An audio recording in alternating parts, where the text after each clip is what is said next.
Georgia attorney and enigmatic and enthusiastic Trump supporter Lin Wood has made something of a controversy of himself over the past several days, with increasing escalation of tweets about various Republicans involved in the 2020 election. This time targeting people like Mike Pence and talking about Secretary Pompeo and General Flynn.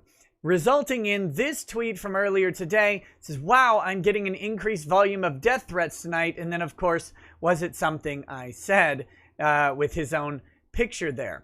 But let's see what he actually said that is probably fueling this. If you don't know, Lin Wood is a Georgia attorney. He has filed several lawsuits related to the 2020 election. I will actually link at the end of this video to a couple different videos I've done on recent lawsuit decisions involving Lin Wood.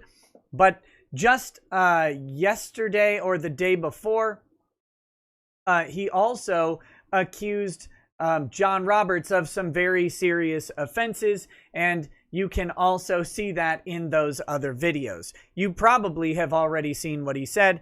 YouTube's not too much of a fan of that subject, so we're going to avoid it a little bit here. Because what he said before isn't a great, that's not the subject of this video. Here we go. Too bad we don't get New Year's wish list. If we did, I know 3 things I would want on my list. Number 1, Secretary Pompeo in charge of the Senate on January 6, 2021, after Pence VP is arrested. Number 2, General Flynn to be appointed as vice president by real Donald Trump. And 3, 4 more Trump years, 2021. So Lin Wood is now actually calling for Vice President Pence to be arrested, referring to him as a traitor and saying that treason is the crime. We can see that here in this 3-part tweet that we'll take a look at real quick. He says, for 2 months, we focused on accusing the Democrats of attempting to steal the 2020 election for Biden. We focused on the presidential election. We focused on the obvious. Over time, we have learned that the Democrats were joined by CCP and other foreign countries. 2, we have also learned that the globalists like George Soros and the elitists like Bill Gates were involved. CIA too, no surprise, military-industrial complex.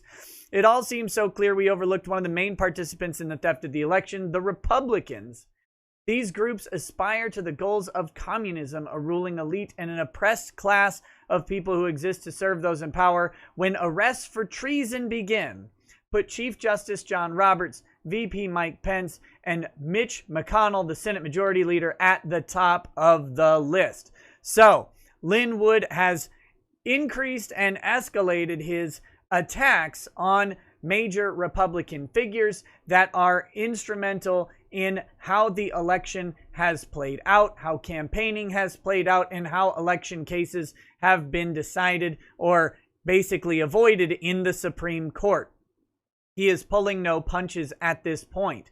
So with this escalation, of course, Lin Wood is under increasing fire from people all over the spectrum of politics, both the left and the right. Some people have suggested that Lin Wood is losing his mind and becoming crazy. Let me know what you think down in the comments below. Is Lin Wood crazy? Is he a patriot? What is he? Is he well-intentioned? I don't know what to make of Lin Wood. I don't think he's doing any favors for his legal cases here, and he is making a very bold and brazen political statement. But it is one that seems to be resonating with people, and he is certainly ginning up a ton of controversy. So again, let me know down in the comments below what you think. I'll tell you what I think. I haven't seen direct evidence that would lead to a conviction for treason in any of these people. Now, plenty of people have the sentiment that these people are betraying our country, but as for actually convicting on treason charges, that is to provide material aid and comfort to a known enemy of the United States. And so far, I haven't seen any evidence of that, which would lead to an actual criminal prosecution. But let me know what you think down below, and I will talk to you very soon. Peace. Peace.